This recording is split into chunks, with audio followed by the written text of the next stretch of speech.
A Central 3 apresenta o Cinema Nacional em Revista. É o Central Cine Brasil. Alô, amigo ouvinte da Central 3, começa agora a 7ª edição do programa Central Cine Brasil, o programa que fala de cinema brasileiro aqui na Rádio Central 3. Eu sou o Lucas Borges e nessa edição do programa, como sempre, mais uma vez, estarei ao lado de Paulo Silva Júnior. Como vai, Paulo? Tudo bem, Lucas? Olá para o ouvinte da Central 3. Programa bastante especial. A gente tem falado muito com diretores sobre filmes vencedores de festivais, filmes que estão chegando no circuito comercial.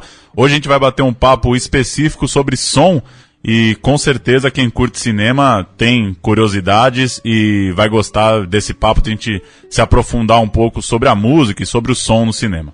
Exatamente, vai conversar com a gente lá de Goiânia o compositor e arranjador Roberto Estrada, especialista no assunto, violinista clássico, com mais de 40 trilhas sonoras de filmes de sua autoria no currículo, além de trabalhos de televisão, publicidade, teatro, etc. Como vai, Roberto? Tudo bom?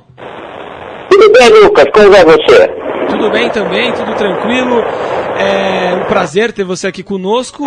Gostaria que você nos falasse, antes de tudo, Roberto, nos contasse um pouco sobre a sua trajetória, como você iniciou na música e como acabou entrando para o mundo do cinema, também trabalhando com diversos diretores renomados, que você vai falar sobre eles agora. Comecei a minha vida musical estudando violino aos 6 anos de idade, fui até os 12 estudando esse instrumento extremamente difícil, né? E tão difícil que eu desisti dele. Eu resolvi fazer aquilo que a minha intuição mais mandava fazer, que é compor, né? Então eu resolvi fazer música, e aí eu me tornei um autodidata com violão, piano, e aí fui estudar música de cinema, porque foi sempre a minha paixão sempre foi o cinema, desde cedo. Eu fui procurar ajuda com o maestro Guerra Peixe, com o maestro Alexandre Ignatli, irmão de Radamés, que promovia aulas no Museu da Imagem do Som há muitos anos, isso no Rio de Janeiro. Tá? Estamos falando isso aí de 1968, né? No auge, inclusive, da ditadura militar, né? E a pessoa que me colocou dentro do cinema foi uma figura antológica do cinema brasileiro, que foi o Gerson Valadão, tá? Eu fui procurá-lo e ele, de uma maneira extremamente cortês, né? Porque sempre disseram que o Gerson era um mau caráter, mas aquilo ali era só fachada, né? Era um tipo, que nem o Carlos Imperial era conhecido como um grande cafajeste, também não era nada disso, era um cara super gente boa, né? E o Gerson me deu a primeira mão, e me botou dentro do cinema, e através de um filme chamado, uma comédia chamada O Mau Caráter, que aliás, você encontra a trilha desse filme, o tema principal desse filme na internet, porque saiu em disco, em compacto simples, inclusive. Daí eu comecei a fazer música de cinema direto, né? E aí passei a conhecer várias pessoas importantes da época, né? Fiz alguns documentários, e aí conheci figuras como Marcelo Duarte, enfim, conheci essa leva toda de grandes diretores de cinema, né? Até ir parar na famosa Boca de Cinema de São Paulo, que conheceu como a Boca do Lixo, onde saíram grandes filmes e saíram grandes bobagens cinematográficas também, né? E, Roberto, legal, você citou o Jesse como o primeiro a ter esse contato com você em relação ao cinema, falou do Anselmo Duarte, tem também trabalho com o Nelson Pereira dos Santos, com o José Mojica Marins. Queria que você falasse um pouco mais da relação com essas figuras tão conhecidas do cinema brasileiro, do ponto de vista do trabalho. Como era trabalhar com essa turma, que dificuldades você tinha, que facilidades você tinha, como que era o convívio desse momento do cinema brasileiro? Olha, no começo da minha carreira, lá no Rio de Janeiro, que foi lá que eu comecei com o Jesse, na Magnus Filmes, né? Estava acabando a história do cinema novo. O cinema novo já estava indo para o espaço nessa época, né? Estava nascendo um novo cinema, né? Que era o cinema de comédia, né? E que lembrava muitas comédias italianas que existiam na época. Tinha muita produção de cinema italiano da época, né? Então, o meu conhecimento com o Nelson Pereira foi muito tênue. Eu fiz um trabalho de documentário muito rápido, nem considero uma coisa importante. Com o Mojica, aí sim, eu musiquei com o Mojica um filme que correu o mundo por aí, ganhou prêmio. Pelo menos foi o que me disseram, né? O filme chama-se Delírios de um Anormal. Outro dia achei esse filme na internet. E, aliás, em inglês o nome do filme e tal, né? E trabalhar com Mojica, eu posso falar mais, trabalhar com Mojica, né? Porque eu tive mais contato com esse grande diretor, né? Uma das pessoas mais criativas que eu conheci na minha vida, né? O gênio do terror, porque ele fazia um tipo de cinema que a Hammer, por exemplo, na Inglaterra, tinha todas as possibilidades, tinha todas as condições, e ele aqui, aí no Brás, porque o estúdio dele era aí em São Paulo, no Brás, se eu não me engano, e se eu não tiver muito esquecido, era no Brás, o estúdio dele, né? E ele, com o pouco que ele tinha, ele realizava filmes absolutamente criativos em termos de direção de arte, em termos de fotografia, em termos de direção de atores, né? A parte de som, a minha relação com ele nesse filme foi extremamente, como é que eu posso falar, curiosa, né? Porque eu fiz um trabalho para ele gostou da música, ele gostou mais ou menos, ele queria que a música do filme dele tivesse um sabor mais aterrorizante do que aquilo que eu tinha composto, entendeu? E o que eu tinha composto para o filme dele, eu já achava extremamente pesado. E aí, para eu resolver essa situação, naquela época a gente trabalhava com gravadores de rolo, e os gravadores rolavam em 30 RPM. Então, para salvar o trabalho que eu tinha feito, eu resolvi baixar de 30 para 15, e o som ficou todo muito mais grave. E aí, mostrei para ele, ele achou sensacional daquele jeito, e ficou a trilha daquele jeito, né? Uma trilha que foi originalmente rodado em 30 RPM, baixamos para 15. O que significa como se você tivesse baixado como é que eu posso explicar isso hoje em dia, né? Em digital, nem sei como fazer isso. É como se você diminuísse o rodar de um disco de vinil, entendeu? Aquele som pesado, né? E aí ele gostou. Alô? E a partir do momento que você fez essa mudança, que você criou isso, ele gostou? Aí ele achou sensacional, ele disse perfeito e tal. Aliás, outro dia mesmo eu estava aqui fazendo uma pesquisa na internet, né? E achei o filme e fui ouvir a música, né? Eu digo, nossa, que coisa esquisita. Ficou muito estranha a música, né? Aí eu resolvi botar no tempo certo da música, eu entendi que aquela música era minha.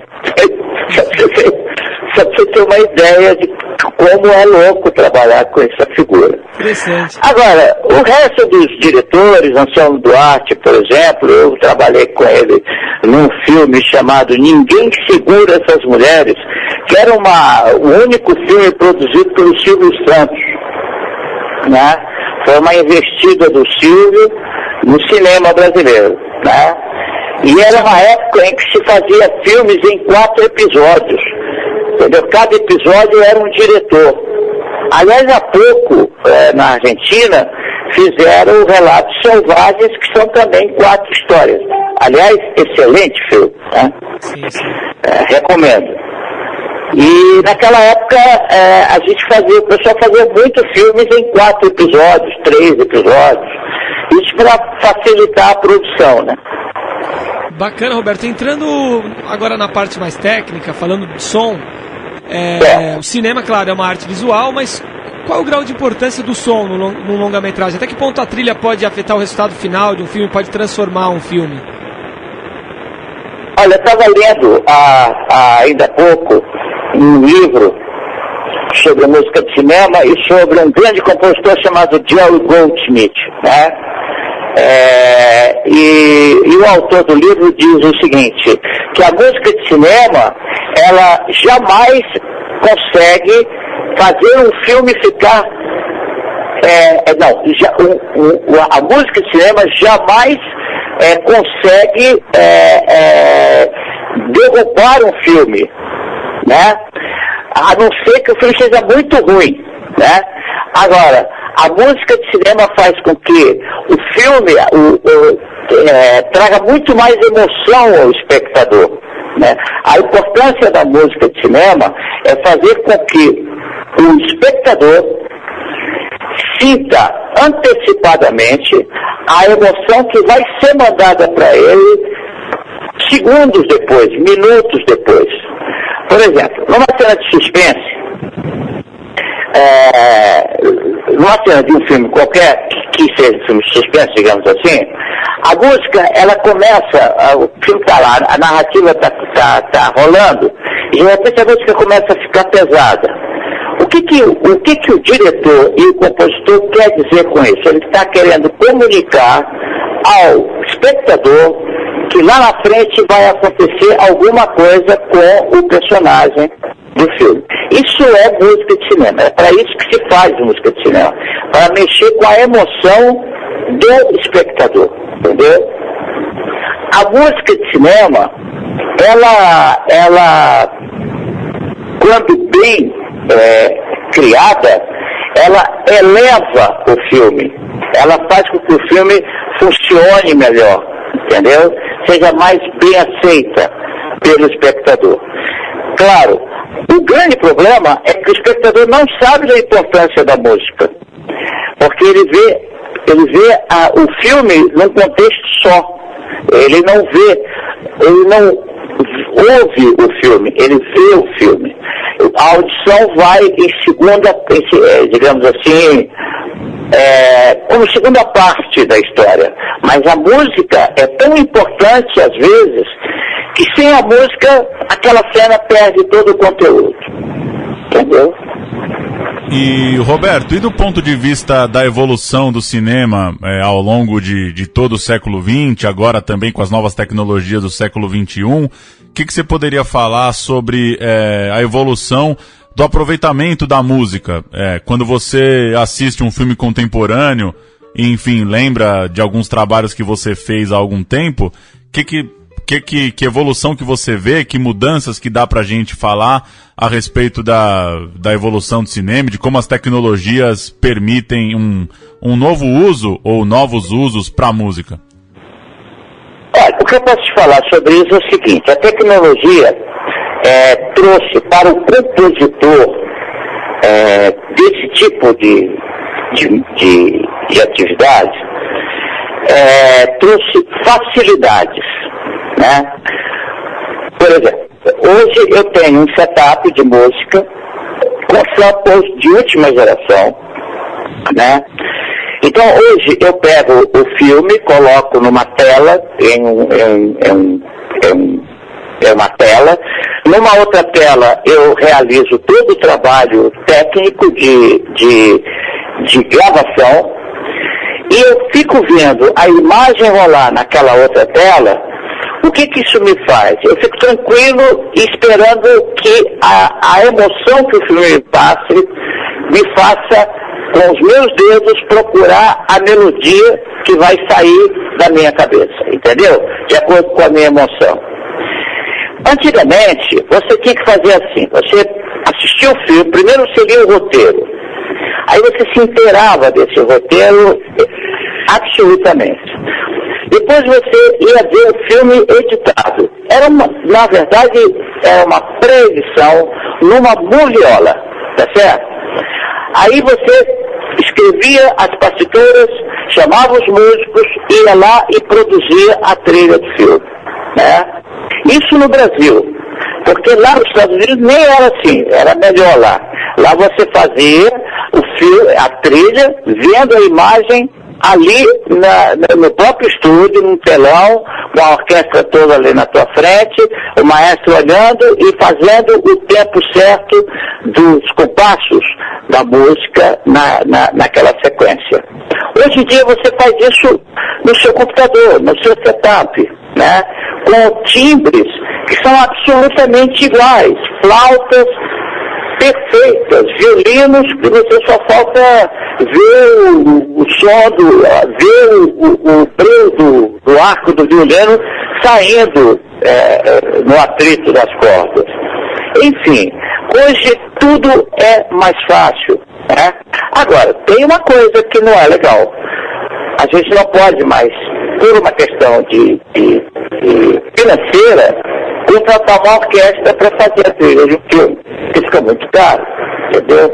Antigamente, todos os filmes que eu musiquei, na década de 70, tinha músicos comigo, todos os grandes músicos trabalhavam comigo dentro do estúdio, entendeu? Hoje não precisa mais disso. Hoje você precisa continuar sendo criativo e conhecer tecnologia musical. É isso.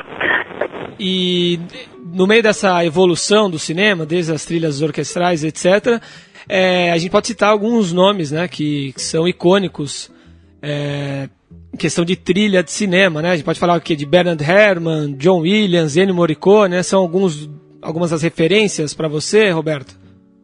Esses são as minhas referências, mas esses definitivamente não usaram, mesmo porque não tiveram tempo nem de conhecer isso. Eu fico imaginando se Bernard Herrmann, né, tivesse nos dias de hoje vivo e sabendo, por exemplo, dessa possibilidade de fazer uma música incrível usando a tecnologia. Claro que ele ia ter que passar por cima de um baita de um preconceito, porque ele não admitia nada que não fosse absolutamente verdadeiro, cordas mesmo. De qualquer forma, nem existia naquela época sintetizadores que ele pudesse usar.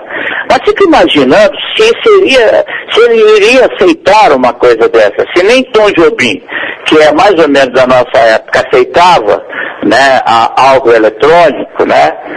Mas eu acho isso um preconceito meio vazio, porque se você escreve para uma flauta, né? E você sabe que o flautista ele precisa respirar para executar a flauta dele, você não vai jamais executar como você tocaria um piano, porque aí você perde a credibilidade na execução do instrumento. Então você, como arranjador, você sabe o que você pode fazer com os dedos, imitando um instrumento de sopro, por exemplo. Entendeu o que eu estou te falando? Ennio Morricone jamais usaria e não usa de jeito nenhum instrumento eletrônico. O negócio dele é instrumento verdadeiro, né?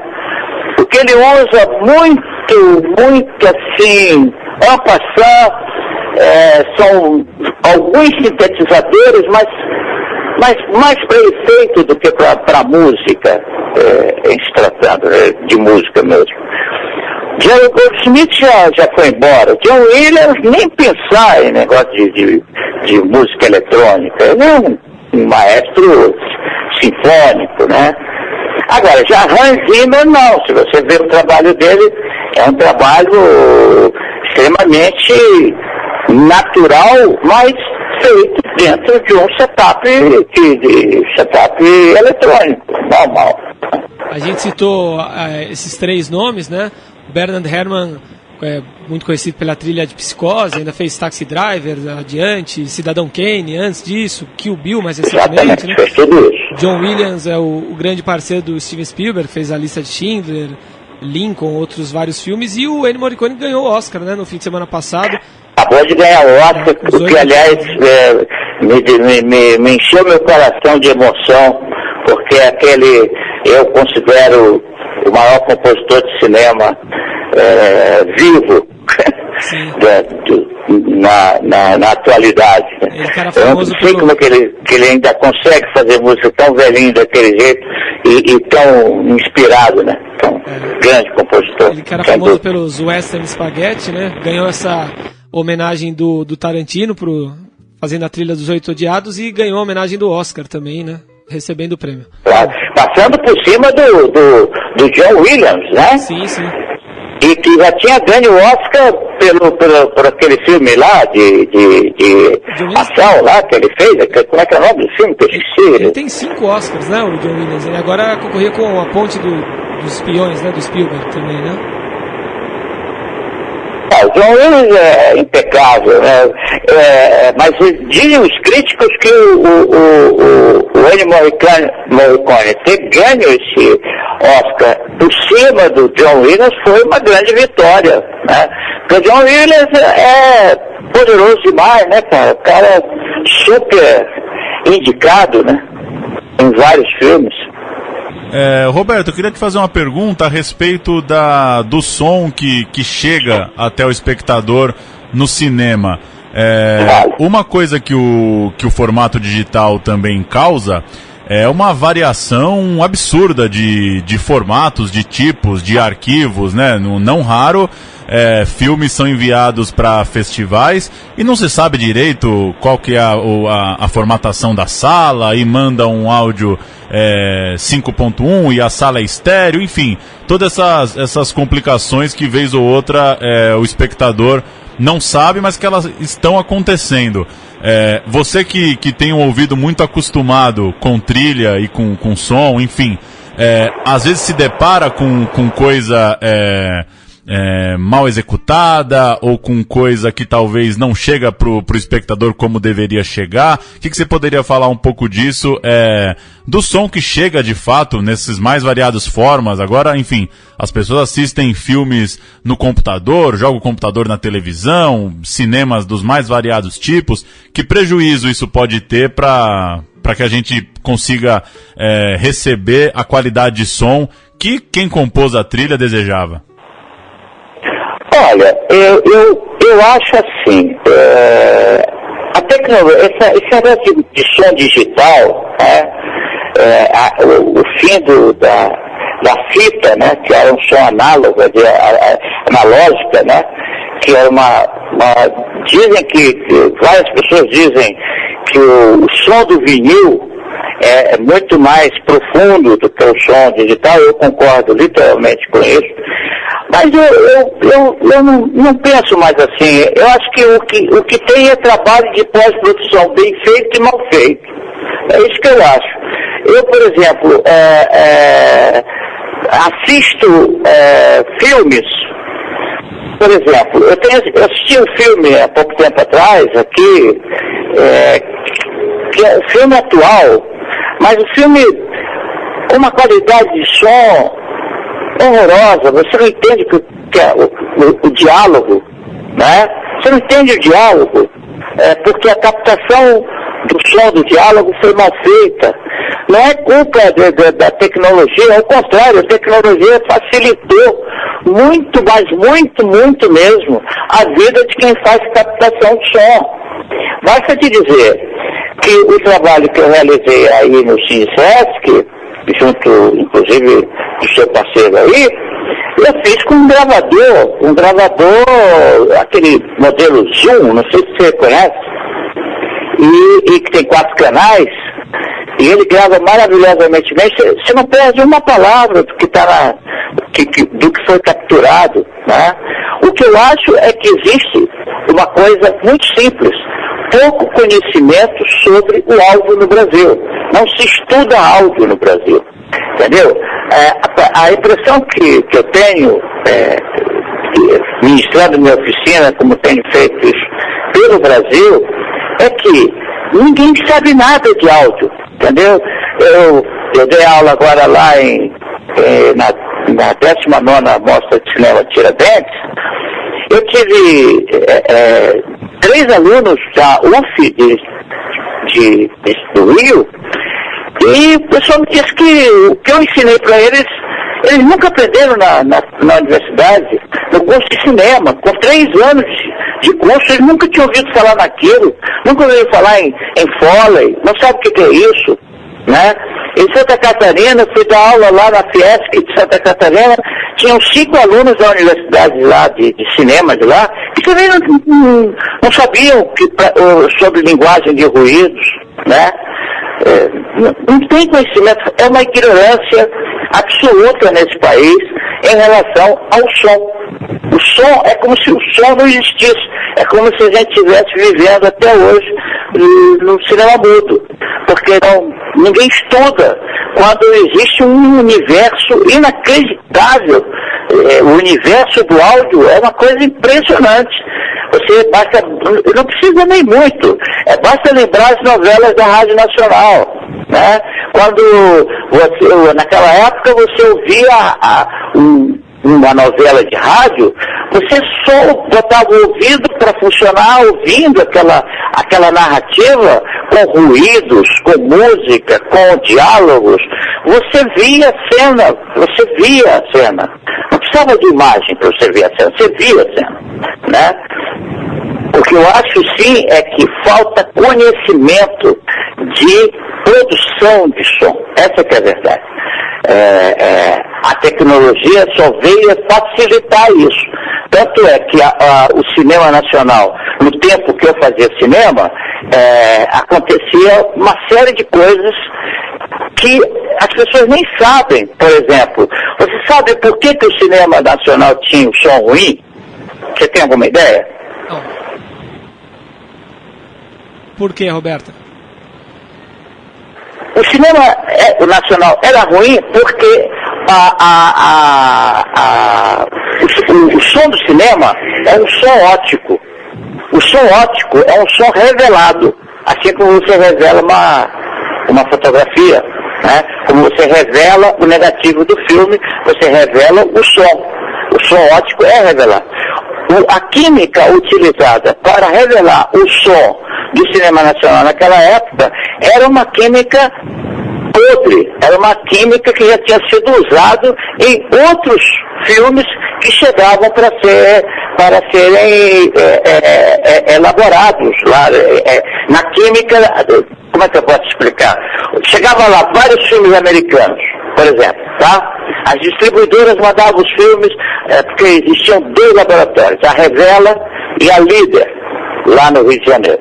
Então, o distribuidor manda o filme, aí esse filme é revelado e é revelado a parte de som. Muito bem. O que mais acontece? Para isso acontecer é preciso fazer uma química. O que o pessoal fazia com o cinema nacional? Usava a mesma química que tinham usado no filme para revelar o cinema americano, usavam no cinema brasileiro. Por isso que o som do cinema brasileiro da época era ruim. Tanto que se você assistir um filme da Atlântida, que naquela época os caras levavam o cinema de uma maneira séria, você não perde uma palavra. Você assistiu um filme do tempo da Vera Cruz, você não perde uma palavra. Por que você perde momentos do filme de total mudez no cinema da Porra Chanchada, por exemplo? Porque era mal revelado, porque ninguém se interessava por isso, era qualquer coisa, né? Esse era o motivo. E hoje em dia, então, hoje em dia isso não tem como acontecer. Por quê? Porque hoje a tecnologia está dando tudo para o cidadão, entendeu? Hoje o cara não precisa de uma moviola para editar um filme. Ele não precisa fazer uma trucagem e mandar para um laboratório para fazer a trucagem. Ele faz isso aonde? No próprio computador dele, ele faz lá as trucagens dele, as fusões dele, sem problema nenhum.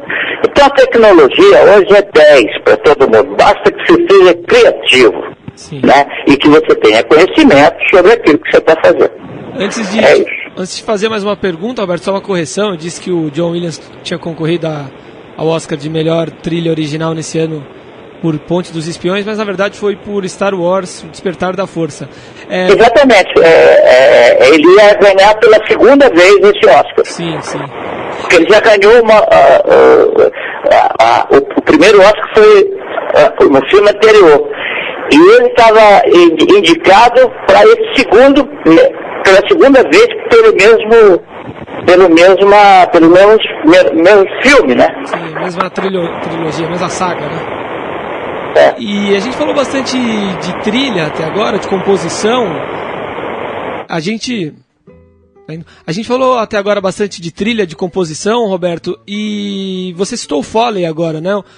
O curso que você ministra e que você deu na semana retrasada aqui em São Paulo, inclusive no Cinesesc, ensina muito sobre o Foley, que é uma arte pouco conhecida, acredito, do público. Gostaria que você falasse um pouco sobre o que é o Foley, explicasse para o ouvinte e comentasse um pouco também sobre a evolução dessa curiosa arte.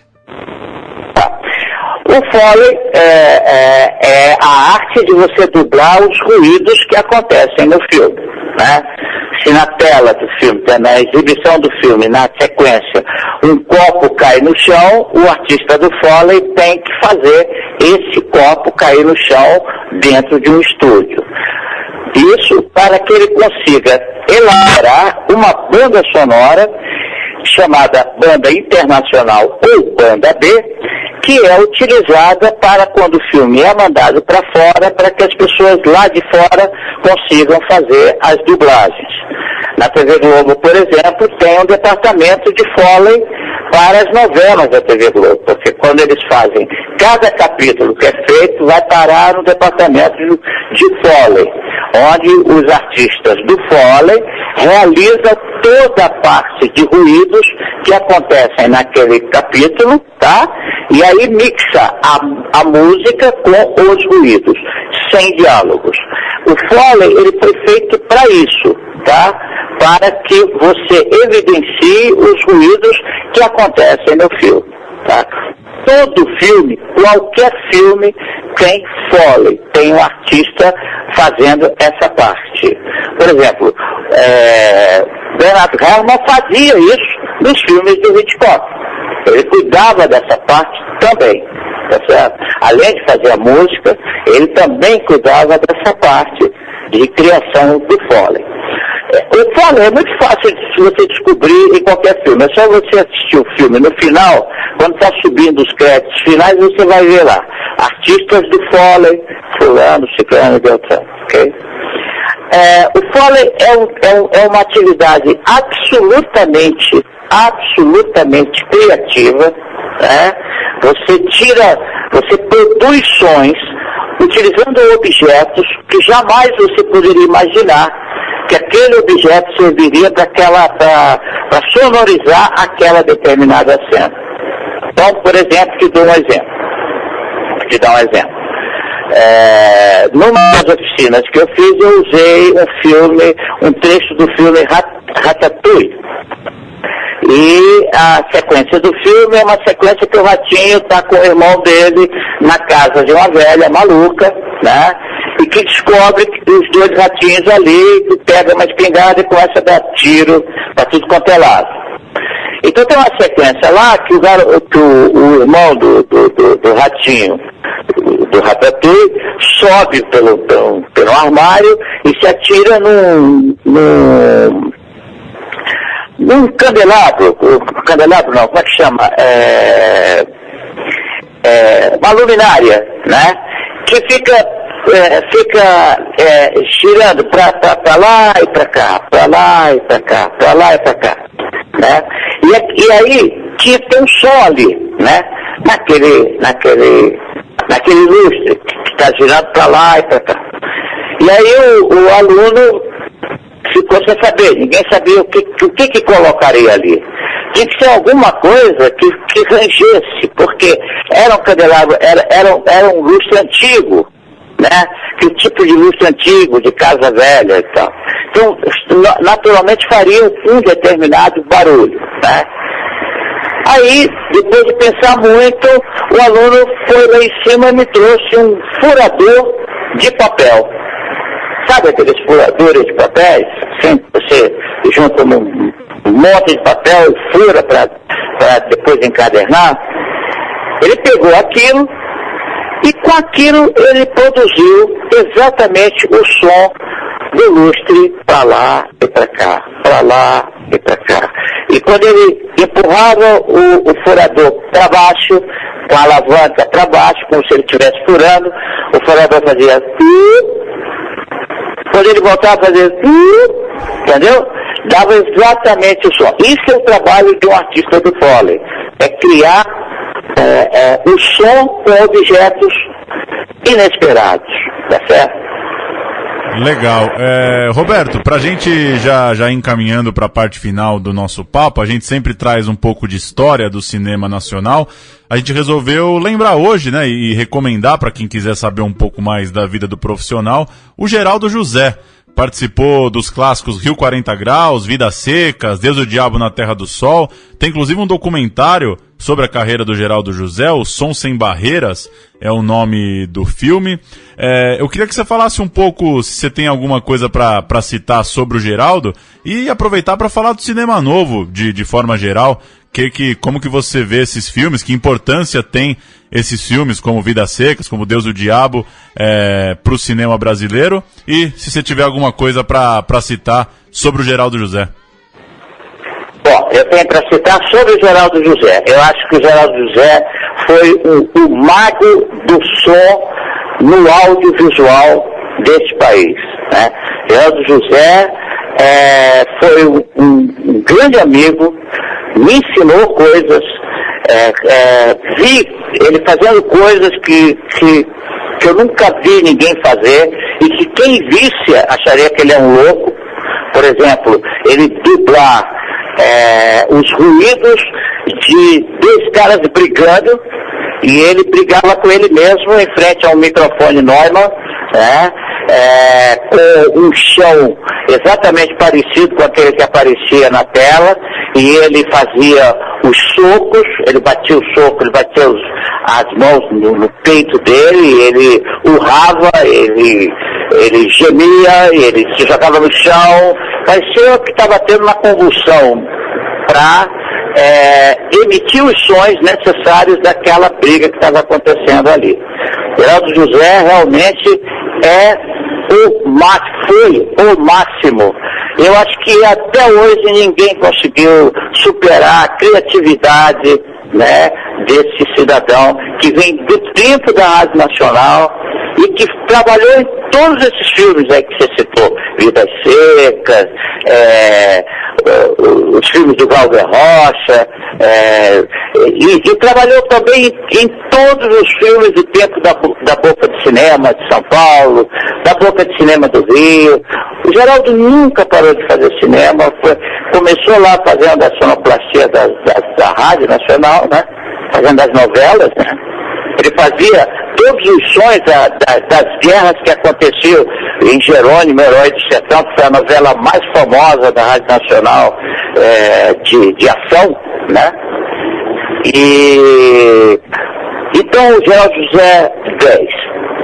Sobre o cinema nacional daquela época que você citou,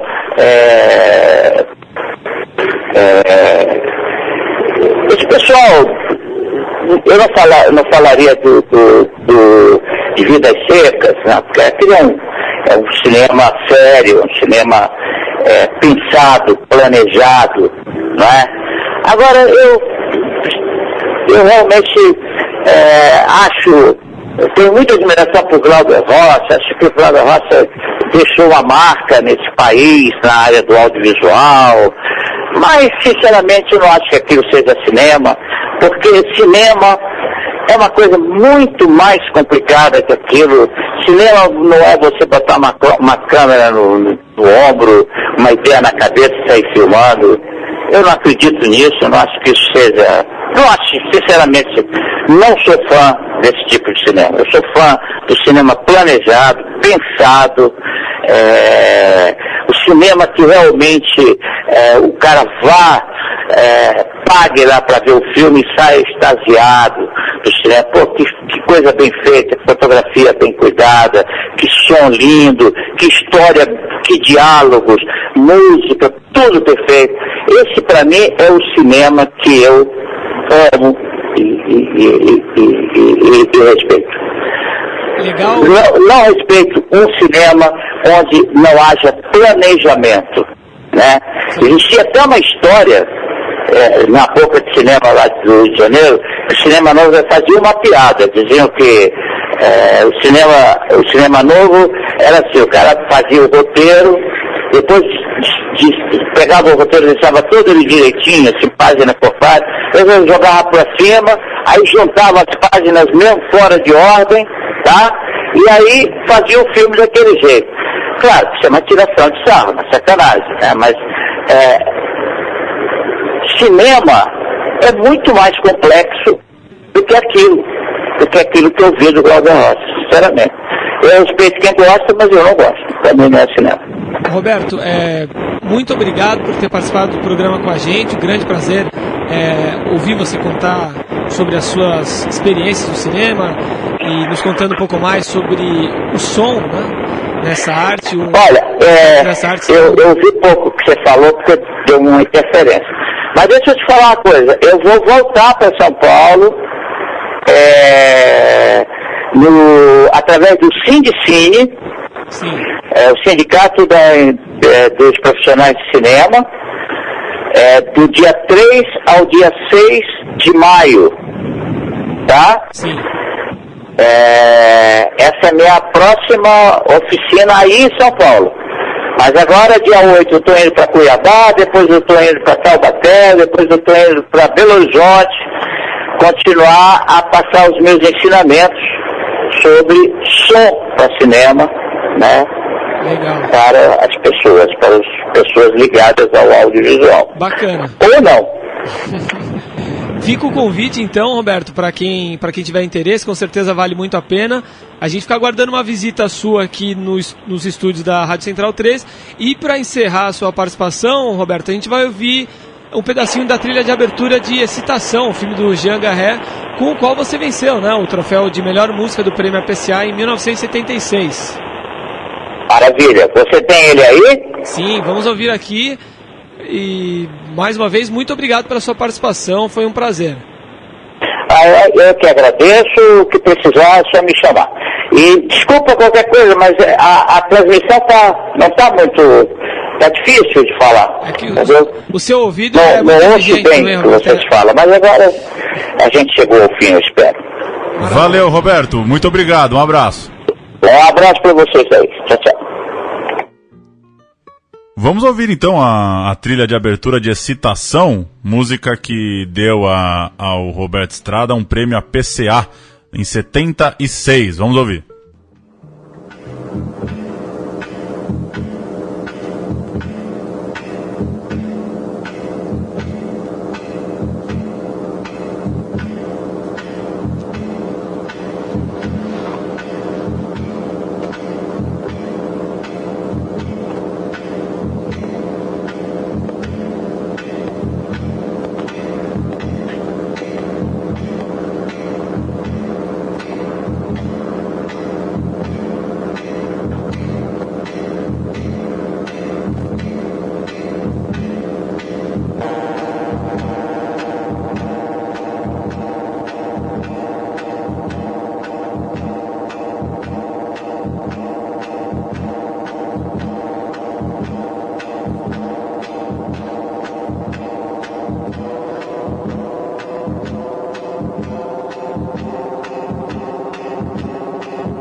Estamos de volta para o bloco de notícias depois dessa ótima entrevista aí com o Roberto Estrada, que gentilmente nos atendeu por telefone.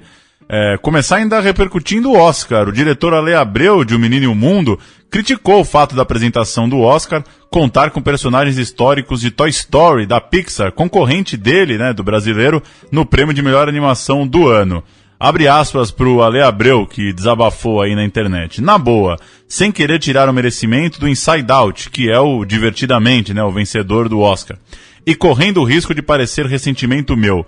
Esse negócio dos personagens da Pixar apresentarem a entrega do Oscar de melhor longa de animação, que eles próprios ganharam, foi no mínimo um tremendo engano. Fiquei constrangido por eles. Estranho mesmo, né? Estranho, mas eu acho que as coisas para aquele mundo já se confundiram de um jeito também que não tem a mínima parcimônia em convidar os personagens de um filme da mesma produtora que está concorrendo. Na verdade é um desenho. Na verdade que no momento que aparece aquelas imagens ali, ele percebeu que ele não ia ganhar nunca. Pois não ia ser... qual é o nome? O Woody, né? Não ia ser o Woody que ia chamar. Ele não ia dar o prêmio para O Menino e o Mundo, né? O Menino e o Mundo, não sabe nem falar O Menino e o Mundo. Mas de fato eu não me atentei a isso no momento, mas ele tem toda a razão, né? É como você colocasse um brasileiro lá para anunciar o prêmio que está concorrendo o Ale Abreu. Você leva um paulista. Não precisava disso, mas esse tipo de cuidado não parece ser o que prende a atenção de quem organiza uma festa desse tamanho, né? A festa é para aquele jeitão mesmo, é para aquele tipo de entretenimento. Exato. E o diretor de A Bruxa, longa de terror que se passa em 1600, reconheceu o trabalho de um brasileiro para a realização do filme. Robert Eggers, que levou o prêmio de melhor direção em Sundance, no Festival Norte-Americano de Sundance, diz que A Bruxa é fruto de trabalhos que ele realizou em curtas como João e Maria, do produtor brasileiro Rodrigo Teixeira. De acordo com Eggers, foi o Rodrigo que acreditou e bancou o projeto. O produtor é fundador da RT Features, que já tocou outros projetos internacionais e independentes, e no Brasil trabalhou em filmes como Timaya, Alemão e Cheiro do Ralo. Estreia em 21 de abril o filme Em Nome da Lei, do diretor Sérgio Rezende. A história envolve Vitor, vivido por Matheus Solano, jovem juiz que chega para demonstrar um esquema de tráfico de drogas controlado por Gomes, vivido por Chico Dias.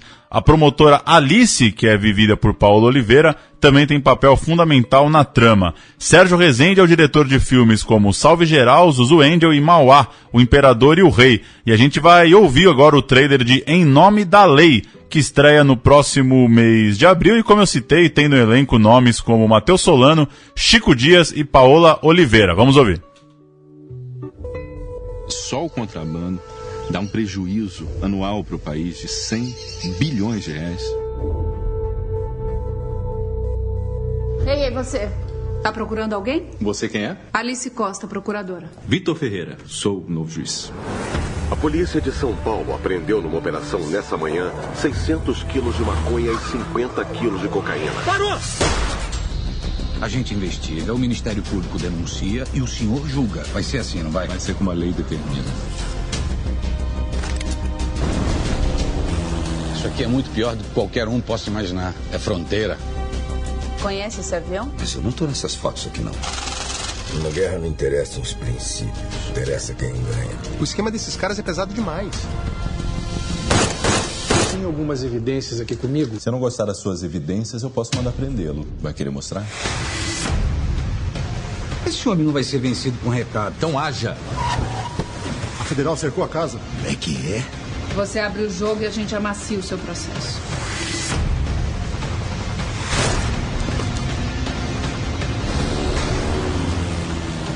Eu tenho horror disso aqui. Não confia em mim? Não. Nunca alguém provou coisa alguma contra ele. Mas ele vai ser condenado. Nem que eu tenha que ficar aqui mais 30 anos. Eu vou lutar até o fim. Parece que alguma coisa eu mando, né? A nossa investigação volta pra estaca zero. Tá feliz agora?